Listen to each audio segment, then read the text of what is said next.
Greetings and welcome to a Prayerful Pause. My name is Nancy Woodworth-Hill, and amongst other things, I'm a spiritual director.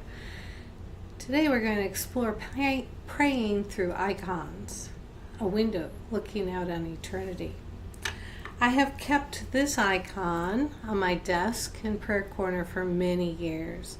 It's a copy of one painted by Andrei Rublev in 1425 in memory of the great Russian saint Sergius.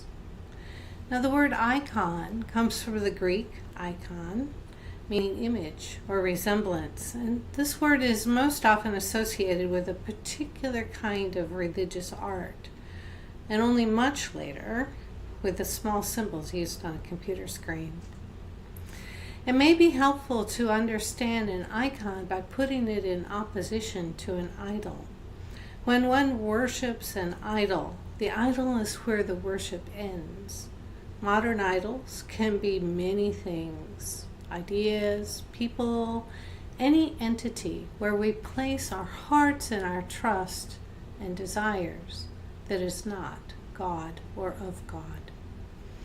It's an important distinction to reflect on, as it's like right-sizing one's relationship with oneself, with others, and with creation, and with the divine. Idols will distort relationships, while icons invite us to explore, indeed to enter, deeper relationships, especially with God. In the Eastern Orthodox tradition, icons play an important role, which dates back to at least the 3rd century. They offer a sacred portal to communion between earth and heaven. Many think of this portal as a doorway or a window through which we bring our eyes to gaze and our heart to rest in the divine. An icon proclaims God's kingdom, giving a glimpse of heaven, which is often revealed gradually as one gazes over time. An icon is like a window looking out on eternity.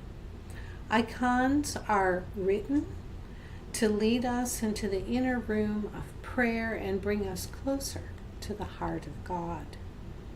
Each element of an icon is symbolic, pointing to some spiritual truth about God.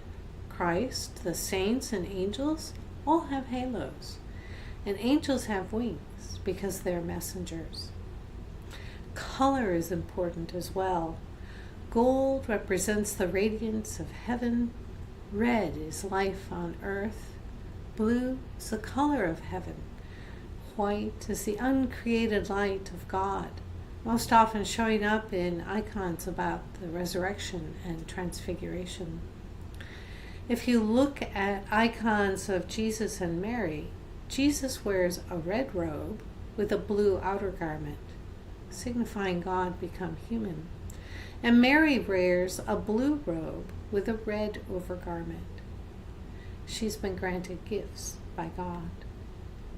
The word gaze is an appropriate one with its sense of focus, fixing one's eyes on with a steady intent.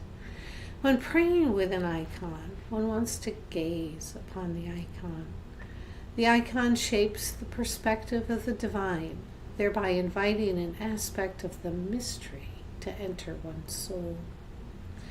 In Orthodox churches, it's not uncommon to see an individual kiss an icon of Christ. To do so is to show love towards Jesus Christ himself. So as with other practices, we'll talk about a beginning, a middle, and an end. So one needs to prepare. If you have a regular place or time of prayer, make room for an icon of your choice there.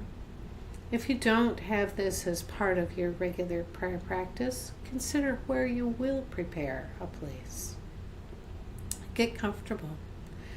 Perhaps you can begin by attending to your breath or any other way that feels right to you as you prepare to gaze.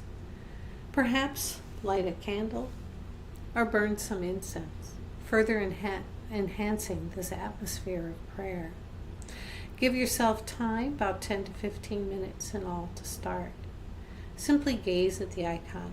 Remain still and silent. Look at it. Notice where your eye is drawn. Notice the detail and color. What feelings are stirred up? Notice the eyes. They're looking back at us. Let them penetrate your soul. What are they trying to tell you? Listen for the word of God, what God desires to speak to us. This prayer is a conversation where we deepen our love of God. We need only be open. This is a receptive experience, so gazing into heaven and allowing God to touch your heart. So after sufficient time has passed, give thanks for the opportunity to be with God. Praying with icons can be a beautiful experience, one that can be repeated each and every day. And have respect for the icon. Store it in a suitable place. So a few words about this icon. Using Henry Nouwen's description, this icon is about living in the house of love. It's the three angels who appear at the Oak of Memory, who eat a meal with Sarah and Abraham and announce the birth of Isaac. So we notice the colors in here, the red and the blue, the green, the translucent bit. They all tell us something. And in many ways, this icon is also about God's mission in the Trinity. The Oak of Memory, for instance, can become the tree of life. The lamb that Abraham offered to the angels becomes the sacrificial lamb, the center of the icon. And you can notice the different ways that the hands of the three angels are pointing. What I love most about this icon is that there is a place for me. I feel drawn up into the love of God for His creation. I am fed at this table. I am well loved here.